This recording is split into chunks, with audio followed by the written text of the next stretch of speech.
Welcome to SpiriTenacity. My name is Daniel, and today we are going to talk about Army basic training in my experience. I don't know if you guys know this, but SpiriTenacity developed an app.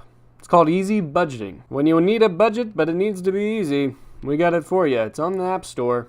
Download it now. We'll throw up a link so that you guys can do so. If you haven't done so already, go ahead and just smash that like and subscribe button. And we'll just go ahead and hop right into it. So, what did I experience as I was going into training?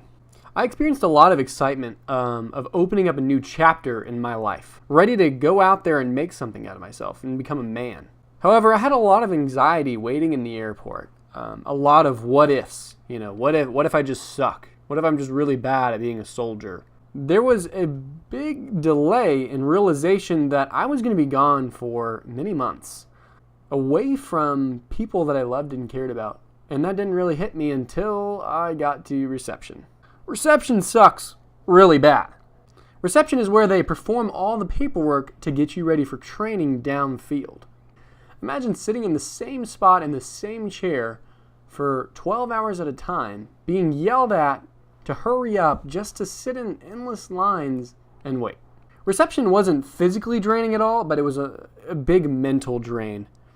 The recruit that bunked with me started talking to non-existent voices in his head. And on the third day, as I heard through the private news network, the PNN, he was transferred to a mental institution. That's how you say it, I'm pretty sure. He was transferred to that. I can relate. I spent a lot of time in my head thinking because I never talked. I probably said a maximum of 20 words in a day for 10 days straight. It was full of constant daydreaming of wishing that I was back home with the people I love and reassuring myself that training would actually be fun. If I have any advice for reception, just hang in there. Just hang in there. Don't shut down when the mental pressure turns on. Things will get better. And this is for anything in life. Then one day, the buses arrived. The meanest looking dudes stepped off those buses. And they looked like they could chew my reception drill sergeants like an afternoon snack. But at basic training, things did speed up. We did fun stuff, shooting our weapon systems, ruck marches, rappelling, obstacle courses, and a lot of other things. Even though we were busy, it took me probably more than 3 weeks to quit crying myself to sleep. LOL, no. But there was certainly a bit of time where I constantly thought about being back home. As did we all. If there was something that you couldn't get away from, it was negativity. Every single sentence of every single minute of every single day of every single week, we were there. It was full of negativity. I'm talking about trash talking, I'm talking about degrading comments, and lots of cussing. So, what's the hardest thing about training? That's one of the most common questions asked before and even during the beginning of training.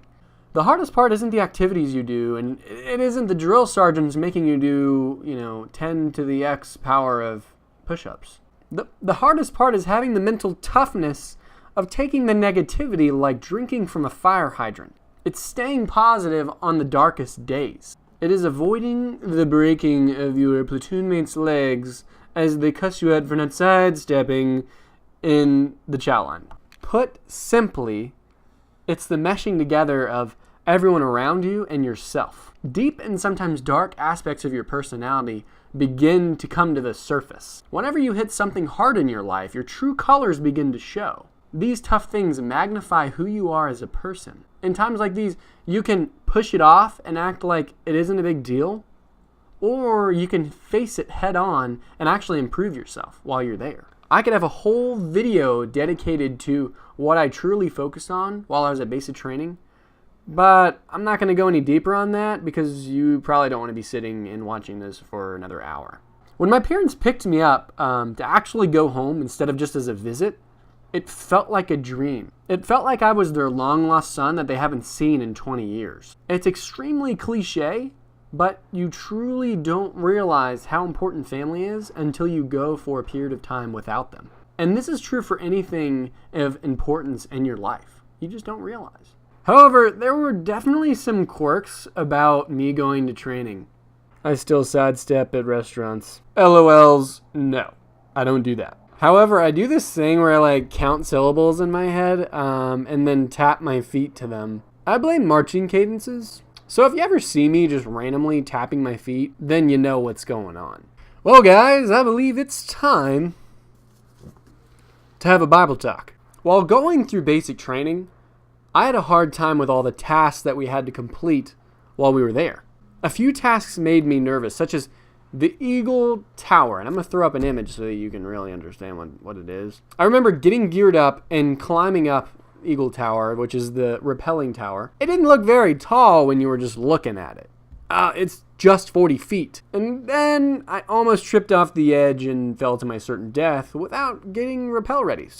And then there were grenades. And this one really shook me. You go through hours and hours long of training, stand in line, and then are handed, I believe, 2 grenades. Those grenades were legit. They were legit frag grenades. I remember having trouble sleeping at night, having anxiety of maybe just accidentally dropping one and killing myself and the instructor. That'd be bad news, right?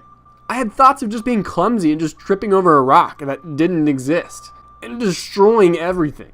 There were many scary points on the journey of training. So how did I cope? I got extremely close to God. I needed for Him to give me the strength to keep going even when I couldn't feel a majority of my limbs. For Him to give me peace at night when I was dealing with that anxiety. For Him to give me the grit to keep training even when I was completely plugged up from constipation from the Durgum MREs. Never gonna eat beef again in my life. Well, one night when I was reading the Bible, I came across Jeremiah 29:11. It says, "For I know the plans I have for you, declares the Lord. Plans to prosper you and not to harm you. Plans to give you hope and a future." That's how I coped. I knew He was in control.